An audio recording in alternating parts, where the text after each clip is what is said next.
doutorado em... Por que o ChatGPT, ele só tem o banco de dados até 2021 e por que é um perigo ele estar conectado à base de dados que a gente tem hoje? Não, na realidade, um dos desafios...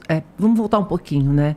Não existe inteligência sem dados. Não existe. Nem no nosso cérebro e nem artificial. Então, por exemplo, se a gente tivesse um cérebro incrível, né? Mas ele não tem memória e ele não tem como capturar dados sensores, que são os nossos sentidos, você não tem que processar. Então, essa combinação de qualidade do processamento e a qualidade e o volume de dados que você tem ajuda para você ter inteligência. Quando a gente vai para a inteligência artificial, qual é um dos grandes desafios que as inteligências artificiais anteriores... Você já ouviu falar do chat anterior, que várias marcas ofereciam, que também são chats inteligentes. Aqueles que você está falando daquelas interações de Instagram e tal. Isso, chatbots que você colocava lá. O desafio deles é que você tinha que treinar. Então, para um banco, era fácil, que o banco tem milhares e milhares de interações por dia com pessoas. Isso treina a plataforma. Quando você pega uma empresa menor, você tem que treinar com as características da sua empresa. Então, se você não tem dados, você não consegue treinar machine learning. Aí vamos para o ChatGPT.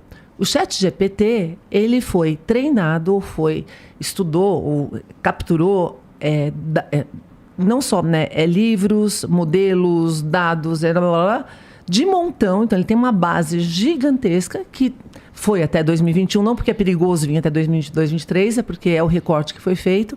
E ele entrou em experiência. Tanto que quando você entra no ChatGPT, está escrito lá que ele está ainda em beta, ele está treinando, que não sei mais o que, para você reportar erro, ajudar a consertar, etc. Esse é um modelo de aprendizado.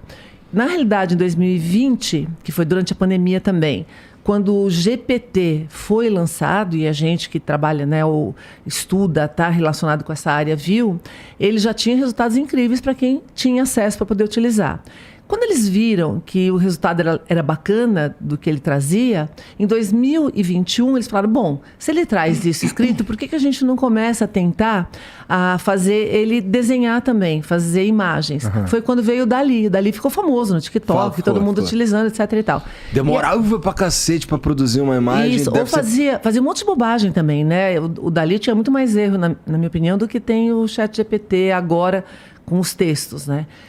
E a partir daí, em 2022, a tecnologia continuou evoluindo e eles colocaram, disponibilizando o GPT, formato de chat, para todo mundo, no finalzinho de 2022 e início de 2023. Aí as pessoas começaram a usar e assim, foi a ferramenta que mais rapidamente atingiu 1 milhão de pessoas, não sei mais o quê, papapá. Por quê? Porque você começa a perguntar muita coisa para ela e ela realmente responde fazendo sentido. Porque muitas das ferramentas de IA que a gente testava antes, você falava, cada 10 coisas que você faz, 9 eram aquelas respostas bobocas, ou muito ruins. Você conversa, ela não entende. Ou seja, não era útil. Agora não. Agora, para cada 10 perguntas que você faz, ele responde as 10. Ele pode ter... E a gente pode conversar depois, para não ficar monopolizando aqui, mas a gente pode conversar quando que está ruim isso, quando não é, quais são os riscos, mas é justamente porque ele responde bem que a gente começa a utilizar bastante. E é justamente porque ele responde bem que a gente corre o risco de acreditar em tudo que ele coloca, Então, esse é o grande problema que eu acho que todo mundo começou a ficar preocupado, qual é o limite dessa utilização? E se isso é apenas o começo, onde a gente vai parar?